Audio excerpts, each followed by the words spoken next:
the world changed eh. So we also have to change yung flexibility and adaptability natin bilang mga negosyante. Kailangan natin maging flexible sa ganun or kasi if you don't innovate, you evaporate. Meet Jazmine Endaya, a seasoned professional in marketing. Retail, and business development. With 15 years of entrepreneurship. She's faced the highs and lows of running a business. Dropping out of college didn't stop her from chasing her dreams. Through sheer determination, Jazmine triumphed. Winning the final pitch season 3 on CN in Philippines. Pag iyakin ka dito, yari ka. Ang daming nangyari sa buhay niya since she was 15.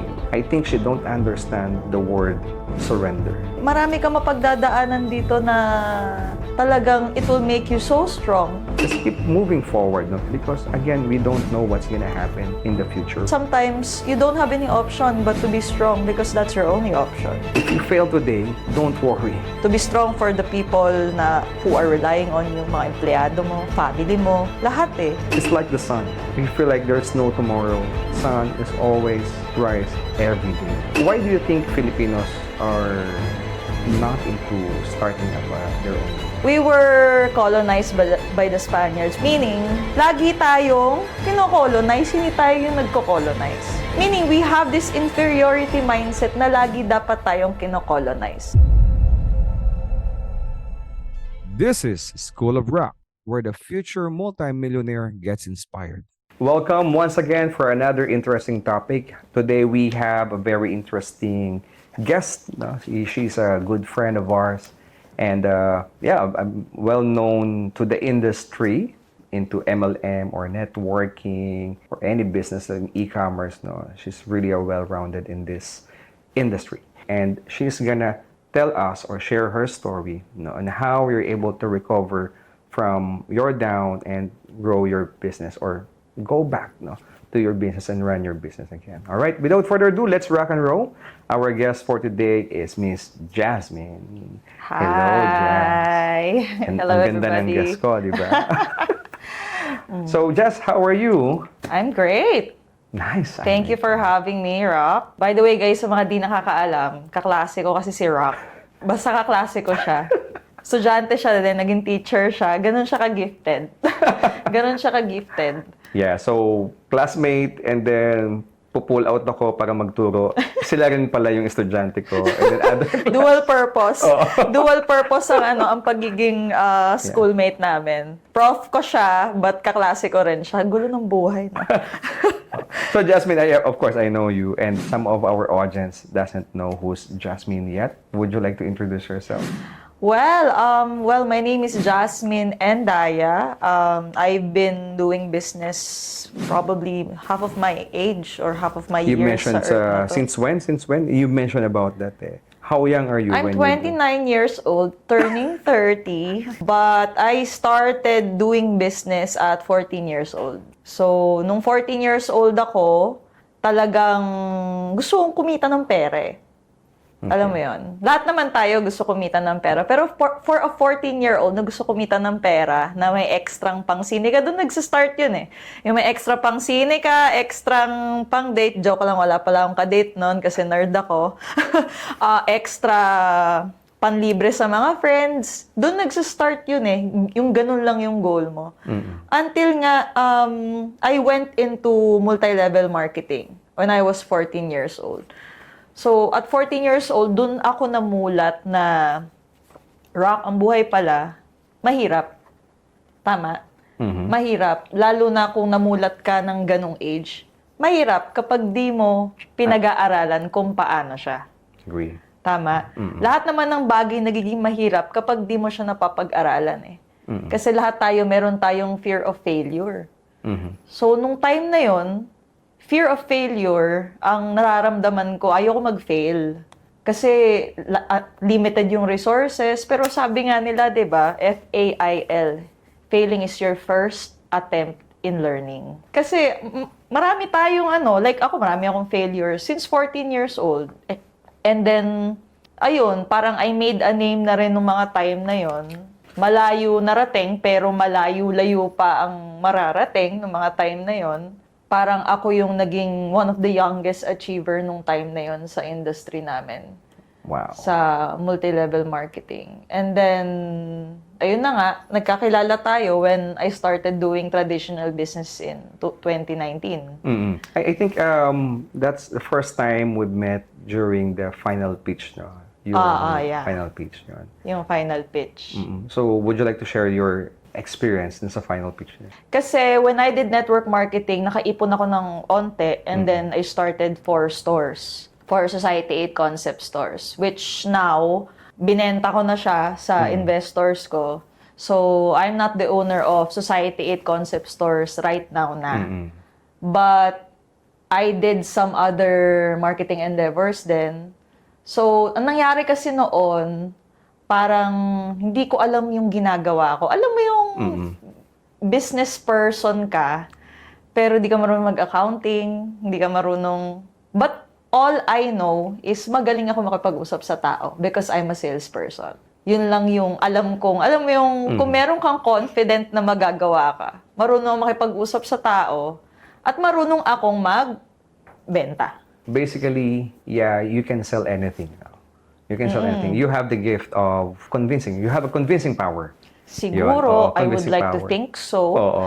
Pero yung on the back side or sa the back office or the back end of it, yun yung taxes. Di ko alam yun nung Yung time na yun. Di ba proper tatanong ako sa costing. inyo dati? Oo, Like, oo. iba kasi yung pag Yung legal salesperson ka, sa pagiging CEO, iba siya. Iba siya. Iba yung ano. Kaya nung, when I was one of the investee winners for season 3 ng final pitch, it was a massive success. It was a massive success growing 20 to 24 branches. But yet, the pandemic hit. So having a brick and mortar store at that point of time is the worst place to be. It's the worst place to be. Can you just imagine having a brick and mortar store in a mall na closed down? You have hundreds of employees that are relying on you, who are relying on you to put food on their tables. But you can't do anything about it because everything's closed down. Yun yung mga usual na dilemma nung mga time na yon. But sabi nga nila, stick to the fight when you're hardest hit because it's when things seem worse that you must not quit. But mga time na yon, talagang minsan kahit gaano tayo kalakas or kahit gaano natingin natin kung gaano tayo ka-strong, may mga times din na we have to surrender for the greater good of everybody. So, nag-surrender talaga ako nun. But you're still fighting naman, no? Nung moment na yun. Yung yung business na yun, hindi na siya pwede at that time. I tried online, pero parang the world did a little reset nung pandemic. Parang nagbago lahat. TikTok, nag-boom. Yung mga online platforms, nag-boom. Shopee, Lazada, oh my God, alam mo ba, Roq, nung pandemic, parang everyday may 6 akong dumadating. Sinrelate. 6 akong dumadating, tapos away yun. Oo, away yun, Roq. Pag merong dumating na Shopee sa bahay, isa sa umaga, 2 sa hapon, 4 pala sa hapon, and then 2 sa gabi, wala. Meaning, the world changed So, we also have to change yung flexibility and adaptability natin bilang mga negosyante. Kailangan natin maging flexible sa ganun kasi if you don't innovate, you evaporate.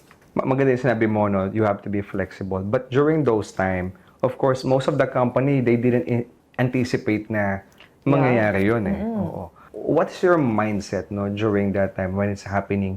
Or when you're feeling na paunti-unti na siyang nawawala, no? Itong business mo, itong si Society. So, what is your mindset, no, yung time na yun? Patay kung patay. Nilaban mo pa din. Nilaban ko. Although, one of the biggest mistakes there is probably, ang biggest takeaway ko doon is kailangan mong isipin lagi yung health ng kumpanya mo.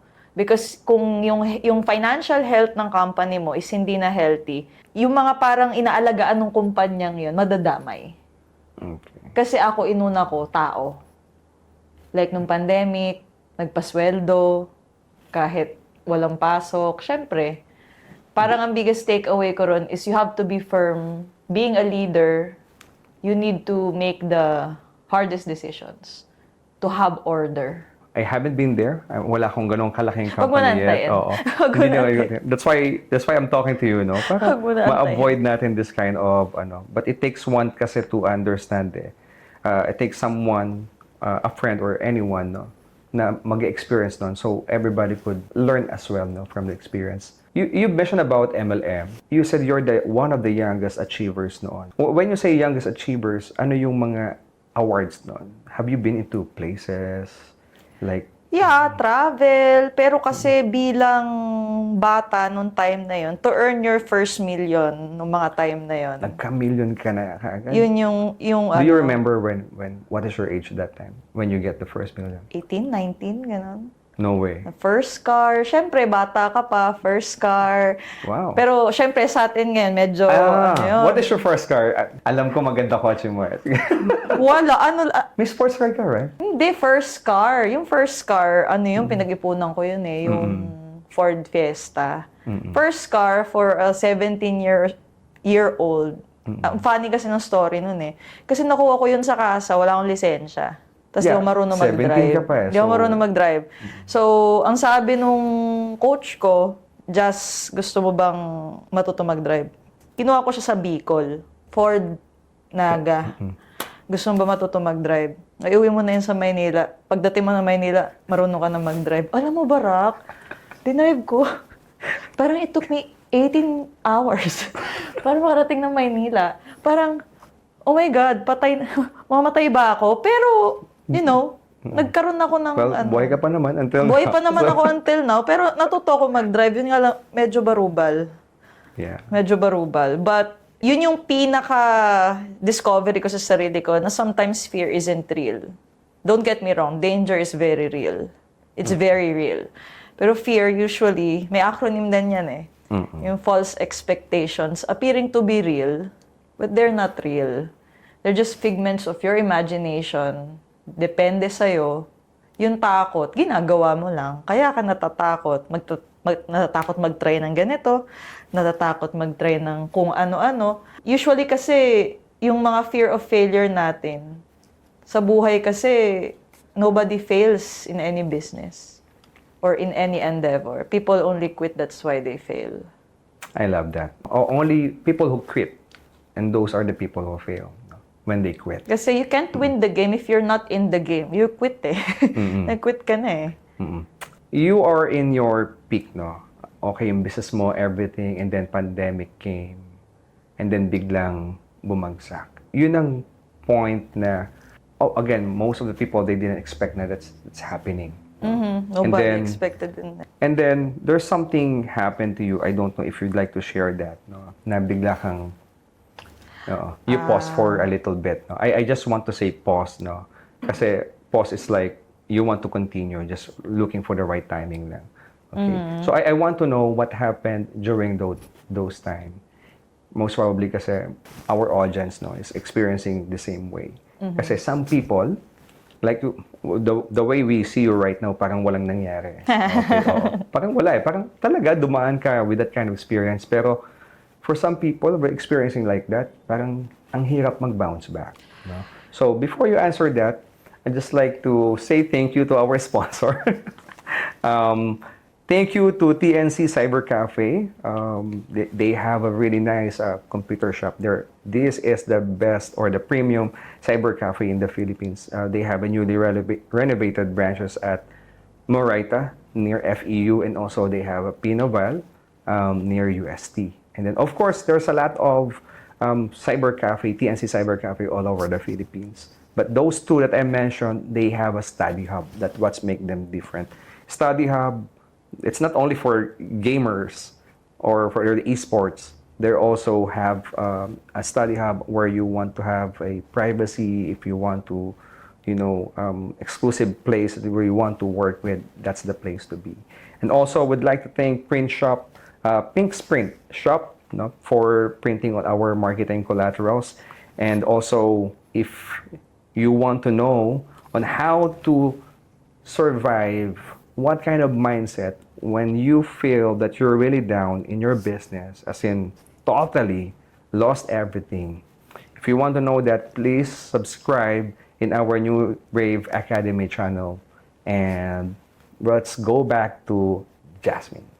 So Jazz, I see that your business now, or sabihin natin your life, is from the bottom and then you climb up to the peak of your career. Taas eh. I've seen you everywhere, parang wow, this is Jazz, very successful. Galing, ang galing mag-handle ng business. No doubt about it. Then all of a sudden, pap, bigla kang, para siyang cliff, no? Na, hindi siya slope eh. It's like you went to that edge and then nahulog lahat, no? What happened during that time, and we'd like to know what's your mindset on how you were able to bounce back? Actually, no, alam naman natin lahat na ang pera, madali lang naman kitain. Malugi yung business, madaling magtayo uli. Pag nagawa mo uli, kaya mong ulitin. But yung nangyari kasi nung time na yon is, I built that business to provide food on the table for both employees and brand partners. We have thousands of brand partners na actually mas malaking kinikita sa akin mismo bilang may-ari. Na ang goal ko talaga is to help people have lucrative income because I believe na kahit, mbawa, employee ka, dati pa namang mindset ko to, na Filipinos have first world talent, stuck in a third world country. Na if ang mga Pilipino nga, magagaling na freelancers eh, sila nga ang hinahire eh, kasi bakit mas mura sa Pilipinas. Pero they are one of the greatest na service providers, graphic designers, copywriters, creatives, social media managers, marketing strategies, both senior and junior. Lahat sila nandito sa Pilipinas. Why? Kasi isa tayo sa mga pinakamatalinong tao sa mundo and we don't even know it kasi pinagpapalit natin siya sa monthly na sahod. Imbes to start our own firm or business. So, nung time na yon, feeling ko, pinanganak ako with the purpose of making this world a better place. And if ever, I want to leave this world a better place than I found it. Parang ganon. Nung time na yon, without any control. Kasi wala eh, ang kalaban mo, gobyerno. Kalaban mo, di mo makita, virus. Hindi mo makita eh. Well, hindi mo alam. Tapos minamadali pa nila yung vaccine nung time na yon. Parang ako kasi medyo control freak ako. When I don't have any control, medyo nagpapanik ako. And nung time na yon, wala akong control eh. Talagang nag-downhill na. But God knows I gave my all. I gave all of the love, even actually personal money ko nga nung time na yon. By the way, a tip din, wag niyong imimix yung personal money niyo sa negosyo, which is yun yung pinaka-biggest takeaway ko nung time na yon. Ang mindset ko nung time na yon, kaya ako na-depress. Na-depress kasi ako eh. As in, trigger warning pala. Na-depress ako, nagkaroon ako ng depression nun kasi feeling ko marami akong taong na-fail. What do you mean by depressed, no? And what level? Say, let us say... Ay, level ng 3 araw, hindi ako nagugutom. Oh, that's Payat serious, ko huh? nun. It's very serious then. 6 yung gamot ko. It's very real. Yung... Hindi ako naniniwala doon. Ba yan? Giinarte naman to. Depressed. Dati. Ano ba yan? Arte-arte naman ito. Feeling depressed. Hala! Hala to! Feeling depressed. Pero nung sa akin na nangyari, it's kind of a chemical imbalance na you won't be able to control. I thought I'm one of the strongest people I know. Yung sarili ko. But then, nung time na yon, may hangganan din pala. Bibigay at bibigay ka rin pala. Kasi meron tayong mga hot button eh. Ako kasi ang hot button ko kapag may mga napahamak na tao and meron akong power to change it but hindi kinaya ng abilidad ko. Hindi kinaya ng utak ko. Ginawa ko lahat. Nag-e-commerce ako. Gumawa ako ng... Naalala mo yun? Yung Delivery Express. Nagkaroon ako ng parang Grab. Yung parang tok-tok, di ba? Yung color yellow, lahat ginawa ko eh. Nagpagawa ko ng app, nagpagawa ko ng ganito, ginawa ko lahat. But Alam mo yung kanta, I did my best, but I guess my best wasn't good enough. Parang, Why is that so, no? You did your best. Bakit not enough, you think? siguro that wasn't the right time for that kind of energy. Kasi, although nung time na yon, siguro I'm one of the business people na siguro ginawa naman lahat, pero maling opportunities. Kasi marami naman naging successful nun eh. Like yung company I'm with now, yung House of Franchise. Kumita sila ng mas malaki nung pandemic habang nagsasara yung mga ibang kumpanya. Kasi meron silang online community franchise. Saan ka nakakita ng yung food cart, yung mga siomai, kaya mo ibenta ng frozen using dropshipping. Talagang ang laki ng kinita ng mga tao nung pandemic. Ibig sabihin, depende sa opportunity. Yun nga lang, ako, kasi hard worker ako, nakita mo. Hard worker ako, pero pag hard worker ka with the wrong opportunity, sayang din. Sayang effort. Yes. So may mga tao ng pandemic, right opportunity, nag-content. Yun yung mga time na yun eh. Kaya nga you have to know yung trend. You have to do your own research, you have to be very observant, or mapag-iiwanan ka talaga. Yun ang laban ng mundo. You mentioned about starting your own business, no? Kasi yung mga Pilipino, sabihin natin, they are employee mindset talaga. They looking for monthly, no? Tama ka naman doon. Based on the research, yes, I did the social experiment on that. Parang nag-free seminar ako for how to start up a business. Walang umattend. Pero nung nag-job fair kami, ang daming umattend. Oo. So, why do you think Filipinos are not into starting up their own business? Okay, mahaba explanation yan. Yep, that's another rabbit hole. But if you can explain it in a layman's term in a shorter time, Mahaba we don't have 3 days to discuss. No, hindi. Mahaba palang history, pero kaya kong paiksain. Go ahead. We were colonized by the Spaniards with so many lahis in the past. 333 years with the Spaniards, with the Japanese, with the Americans. Meaning, lagi tayong kino-colonize, hindi tayo yung nagko-colonize. Meaning, we have this inferiority mindset na lagi dapat tayong kino-colonize. At dapat, if kayo manggi tayo, lagi ang boss natin, Amerikano, Chinese. Laging ganun, right? Makes sense. Na parang kapag yung boss, Pilipino, duda ka kung negosyo ba talaga to o hao-shao. Or in Chinese, hao-shao, joke time. 'Di ba? Pero I think the Filipino culture is very ready now to emerge as great business people. Hindi lang dito sa Pilipinas, kundi sa buong mundo. Kasi lumalabas na tayo eh. Ang dami ng startup founders na lumalabas, like may-ari ng Canva. May-ari ng Canva, she's a half Filipino, right? Yeah. And sa US, sa Hong Kong, pag sinabing Pilipino, rock, sa Hong Kong, ano alam nila? Well, domestic helper? Yun nga. Pero marami yung kakilala ron na magagaling na negosyante. Pero bakit yun yung naha-highlight? Kasi nasanay ang buong mundo, pag Pilipino, domestic worker, OFW, noun nga yun eh, sa dictionary. Noun yun, overseas Filipino workers. Bakit pag, yun yung gusto kong tanungin rin sa mundo. Pag Pilipino, bakit worker agad? When we have the capacity and the abilities to become one of the greatest business people in the world. You wanna know why? It's because Why? of fear. And limiting beliefs na binigay ng lahat ng nag-conquer sa atin. Grabe, no? Yung what they instill to us, that you need us. You need us to run a business. You need us to have a better life, which is something that Filipinos need to think about. In fact, tama ka naman, you have a point on that. We would be colonized because not only that, Philippines have so many resources, and the talent actually is one part of their resources, and that beyond that, we have our own culture.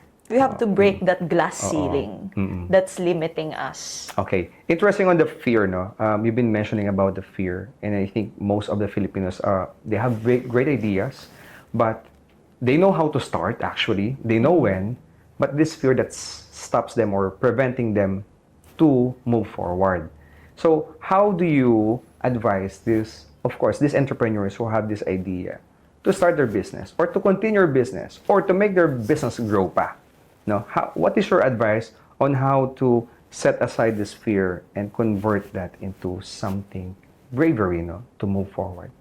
So before mo sagutin yan, I'd just like to say thank you sa sponsor po natin, which is TNC Cyber Cafe.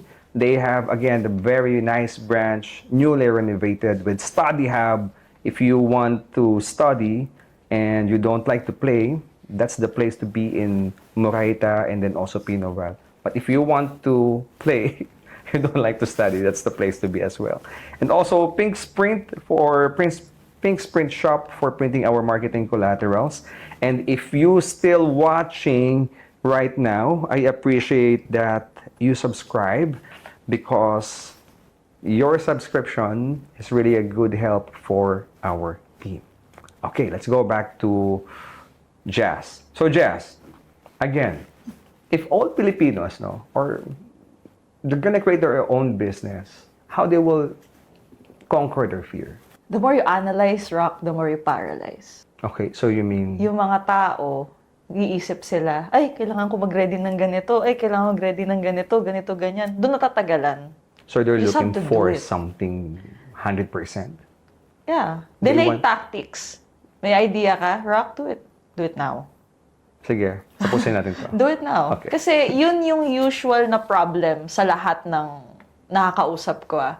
Ang dami nilang it's dahil takot, ganito, ganyan. Just do it. Kasi you will get better along the way. Siguro madadapa ka a few times habang naglalakad ka towards your goals doon sa business endeavor na yon. But if you don't start, hindi mo malalaman kung ano yung magiging mali. Right? Like yung dati, yung stores ko, I just started that. Actually, started that sa sobrang I am living with this principle. Roq, nakainom ako noong gabing yon. That was September or August 20. August 20, alala ko yun. Nakainom ako, I have this business idea. Anong ginawa ko? Tinext ko habang nakainom ako yung tiga-ayos ko ng DTI. Kinabukasan, pagising ko may DTI na no turning back. What's this business again? Site 8. Society 8. Okay.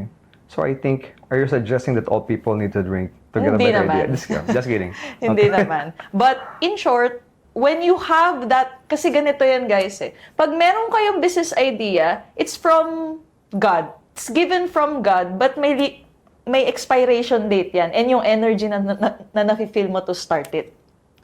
So, pag nawala na yung feeling ng energy na, OMG, ang ganda ng idea na to. Pag nawala na yun, lumipat na sa ibang tao yun kasi hindi kang action din para You sa'yo. missed the opportunity. You missed the opportunity kasi Because- God was waiting for you to hold on to that opportunity, but yet, hindi mo siya sinunggaban, hindi mo ginawa ng paraan. Kasi gift niya yun eh. All of those golden ideas, Roq, sa lahat ng taong nanonood dito, they are gifts from God. Depende sa'yo if you will nourish it or you will give it sa katabi mo.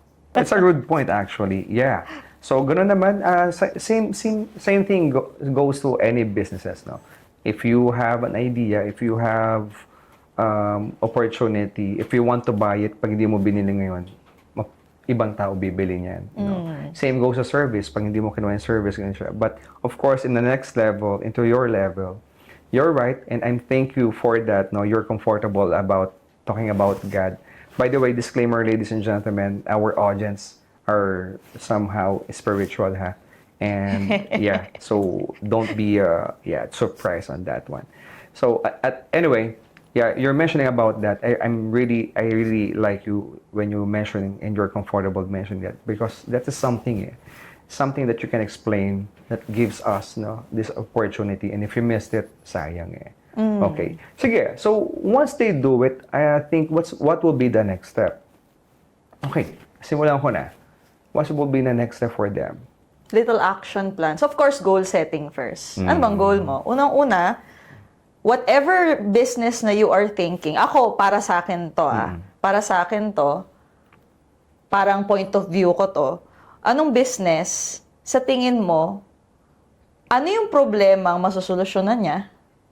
Kasi lahat naman ng negosyo nagiging successful yan dahil may problemang nasosolusyonan, right? Kaya may mga businesses na successful kasi they are somehow helping people ease some pain points in life. Like, for example, si Shopee, bakit nag-boom nung pandemic? Bawal lumabas. Bawal lumabas, so shop ka na lang sa, sa cellphone mo, then mapupunta sa iyo yung binili mo. And Pain now, point yun. people are accustomed to that kind of Nasanay na. Oo. Parang pag sinabing Service. shopping, online shopping agad, hindi mall. Kung papalamig ka, mall tayo. Yeah. 'Di ba? Yun na ngayon eh. Pero before the pandemic, hindi ganun eh. Mall muna bago Shopee or Lazada. So people, no, again, if you have an idea, and then goal setting, kasi hindi mo makikita talaga, no, kung ano yon. Begin to have the end in mind. Begin with end in mind. Tama. So those are next steps. So I think that's a pretty much, no, a good thought, no, for these people. So again, we have this kind of mentality, or Filipinos, what we call ningaskugon, no. Oo. I've noticed this with most of the Filipinos. That's why they go back to their comfort zone, which is the employee. Kasi once they feel the ouch, once they feel na walang kinita this month, what is your mindset on that? How you will overcome that? No? How will they overcome that kind of experience? Kasi imagine this, Jazz. Monthly may hinikita ako. And all of a sudden, next month, wala akong kinita. Sa buhay ng pagiging negosyante, Roq, dapat si Batman ka, hindi ka Barbie. Batot man head. Kala mo Marvel, no? Batot man head. But kidding aside, totoo naman eh. Pag iyakin ka dito, yari ka. Really? We all know that sa pagiging negosyante. Parang kailangan batot man head ka kasi marami ka mapagdadaanan dito na talagang it will make you so strong. Parang sometimes, you don't have any option but to be strong because that's your only option. To be strong for the people na who are relying on you, mga empleyado mo, family mo, lahat eh. And also, isang tip na natutunan ko, Roq, there are two types of motivation eh. Internal and external. Intrinsic and extrinsic. External, ito yung na-inspire ka. Wow, ganda ng business niya. Gusto ko rin maging katulad niya. Na-motivate ka. You jump out of bed out of inspiration. And na-motivate ka to be like that person na you're seeing. Internal is ito yung kahit ikaw lang mag-isa, alam mo kung bakit ka gigising sa umaga to work on your business. Ang pagkakamali ng maraming nagsisimula sa business, Roq, they rely on motivation alone. Alam mo yung motivation na ngayon, gigising ka, mag-business ka, build mo yung business mo, motivated ka. Pero motivation is like taking a bath, it should be done daily. It has a shelf life, it has an expiration date, and that's 24 hours. Tulog mo yan, ubos yan bukas. Pag-gising mo, di ka motivated, anong gagawin mo? Ay, higa muna ako. Tulog muna ako. Yun ang motivation. And people who rely on motivation, they tend to fail along the way in the long run. But if you rely on discipline. Bawa, 7 a.m. kailangan natin gumising. Motivated ako, gigising ako 7 a.m. Kakausap ako ng tao, mag-hire ako ng tao, ay magkakausap ako ng client, 7 a.m. Gising ka.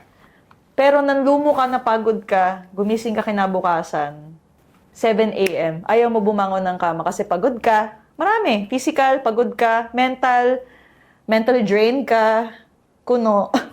And, hihina ako, 7 a.m. And then, you'll stay in bed hanggang 9 a.m. That's not discipline. That's motivation. Discipline is getting up at 7 a.m., doing what you have to do, whether you feel like it or not.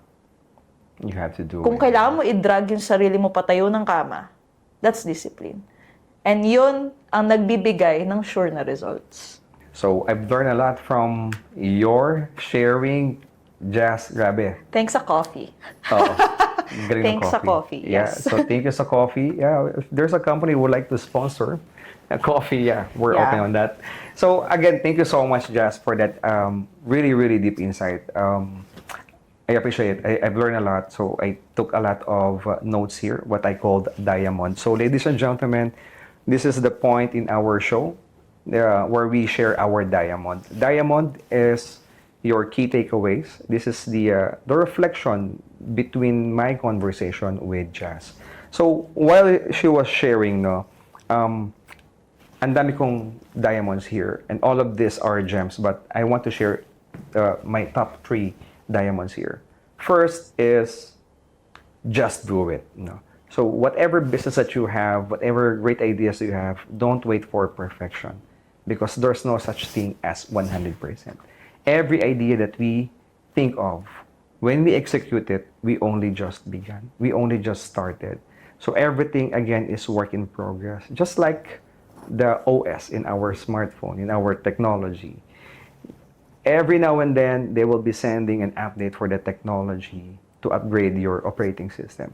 Just same thing goes to our businesses or product that we develop or whatever service that you develop. You only just begun, so just do it now as compared, as compared to the business that you're going to start next month or 6 months.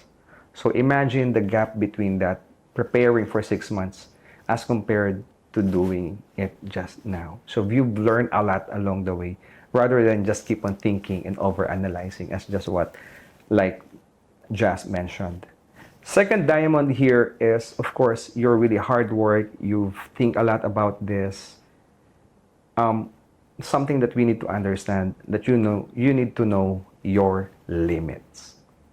Ladies and gentlemen, in every businesses or any technology, in every technology, there's limit on that one. Machines that have limits, and anything, even animals have limits, and humans have limits too. So if you feel like this is something that you can only do, no, I think you have to rest, think, no, and then recharge about or rethink about your strategy. Again, yep, you're on the peak of that, but then again, you have to anticipate what's gonna happen beyond that door or beyond that, fences. Kasi hindi mo alam eh. So you have to understand your limits. You're only good, no, now, but I think when you keep on learning on something else is, yeah, you can go beyond your limits. But understanding your limits, something like, for me, parang you can say no, no? Parang, okay, this is where we stop my business and transfer it to another manager. Okay? Kaya if sometimes you notice, no, may mga companies, the CEOs or the business owners, hindi na nila hinahandle yon yung business. Binibigay na nila or they will transfer it to another managers who will lead this company, who will lead this team. Kasi they know their limits and that's something that you guys need to understand as well. My third and something like I admire with Jazz is never surrender. Ang daming nangyari sa buhay niya since she was 15. I think she don't understand the word surrender. Yeah, that's what I thought about her now. So I think this is something that we guys need to understand as well. Let's keep moving forward, no? Keep moving forward because again, we don't know what's gonna happen in the future. We can only look at the past, our yesterday, but today, this is the day. This is the day that we need to seize. Just do it. But then again, if you fail today, don't worry. It's like the sun. Sun, if you feel like there's no tomorrow, sun is always rise every day. So never surrender. Just keep doing what you do. You don't know where you're going to, your motivations, no, or your discipline, where you're going to lead you. But I'm telling you, just keep moving forward. Just never surrender. So those are my diamonds for this conversation with Jazz. And Jazz, thank you again Thanks, for sharing. Rob. I know this is the beginning. No, ang dami mo pang i-share sa amin, and of course, our audience are excited to hear that as well. And yeah, guys, if you want to know more about what's Jazz business, no, you can follow her in TikTok and Facebook and IG as well. You have a business. What's that business again? I'm currently in franchising with House of Franchise. Yeah, House of and Franchise. JC Organic Barley. Again, thank you so much for accompanying us for this entire conversation. I really appreciate it. If you like this story, kindly share this with your friends or your loved ones so you can help them, inspire them as well. And thank you so much. No, I hope you learned something new today. And I'll see you next episode.